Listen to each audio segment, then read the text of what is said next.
koy sin mo mo ni kitang kunsi mi da sita dai koy information participation government Manipur DIPR government Manipur na usila Manipur ni community mama hari ba siroi kiti du coverage to basat siba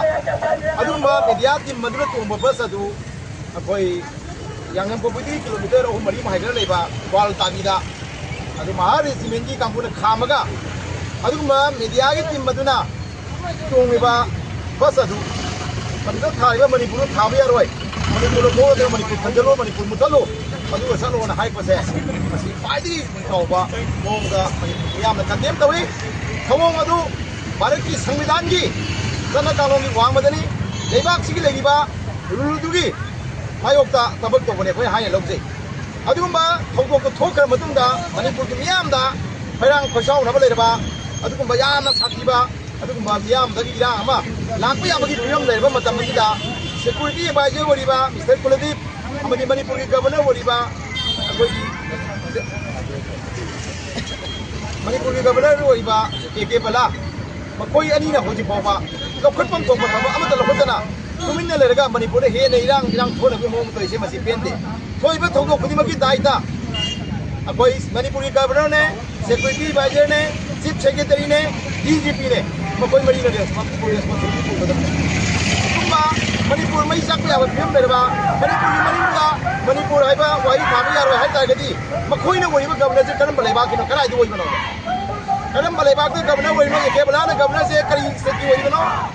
माना वरिबा लेबाक सिगी Manipur सिगी मफम Manipur सिगी geography Manipur सिगी situation Manipur ने होजि वरिबा film जे खंद्रगदी माना governor वरिबा करी modern light लेगे अदुबा मणिपुर मनुगा मणिपुर थारगा गाड़ी थोबु यारोयबा अदुजु करम गाड़ी director information and public relation government of Manipur ना आदि गवर्नर की नियम खा लेबा डिपार्टमेंट ना पुरु सपा अदुमा पॉमिसिंग तोबा गाड़ी अदुदा थोंबा यारोय बने सिबु लेबाक सिगी जना थांगो लेबाक सि आइन दा दैब्रा अदु लेबाक सि कॉन्स्टिट्यूशन मसे खंगतबा लेबाक सि आइन मसे खंगतबा अदुगा मणिपुर मसे खंगतबा अदुगा मियोय बना मणिपुर की गवर्नर वइ बाय बसे मणिपुर मियाम न पेंद्रे अदुना माग मसानसु मोरेन ग्राउंड दा मा मसाना मणिपुर थाबो सखिबरा नत्रगा फम दादोबरा मतबो नत्रगा ngaraंग थोइबा थोंगतुदा मरा लेबा जिदंदी पीग्रगा मखोय मसाना समाइते सोइग्रे लानग्रे मतुंग तौररोय मतुंग थोलरोय हाइना मणिपुर मियामदा हाइजबा एपोलॉजी तो हम छोएबो मधु तौदगदी मणिपुर की मियामना अखोय की मणिपुर की गवर्नर हौजी हौजी प्रेसिडेंट रुंद लेबनी निमि चामनी हेना मणिपुर के प्रेसिडेंट रुंद लेबनी सुंबा मतमदा माला मणिपुर दा थोइबा इशू मेरामजी इरांजी दैता खंगना हौजी मणिपुर दा उखदबी सांग याम वांग लेबीसी मारा खंगना अदुबा मणिपुर सि मुथतबगी मोंगदा पीडीएम लोरपदो मधु अखोय तराय लौदे मणिपुर की मियामना मणिपुर मुथनबा होनबा होंकांग खुदिमा मचपता थेलगनी मधु वनिंग बमी वइसनो वनिंग बलेबा वइसनो वनिंग बा कांगलु वइसनो मधु चपता थेलगनी हाबिसे थेंगनदुना सुलाक मणिपुर मियामना अदुना ngaraंग की थोदोदुदी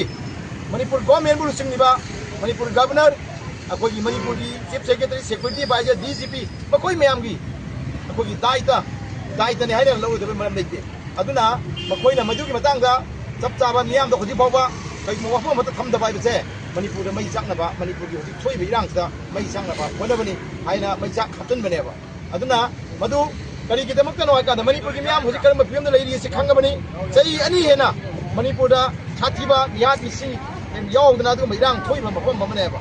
अदुगु मफमदा गवर्नर ना मणिपुर की प्रेसिडेंट रु लेग्रा मतुंगदा माना ऑफिस संगाबा ऑफिस की फौज हानबा फाउंडेशन स्टोन युंबा कुमई हराउदा मतम ले थोगा लेरगा नुआय ले थोखरेबा सोंद मिसी मिना यावरिबा लंबी चत्रा यात्रिबा अखोई रिलीफ कैंप लेरिबा अवाना तारबा खुंजा जिंगना मागी मईम चत्पा यादना अवाब कया खांगिबसे मसीमा काउथोखरगा कुमई हराउदा लेबा नुंगदा माई ममिंग हकपुरमदा मा गावरे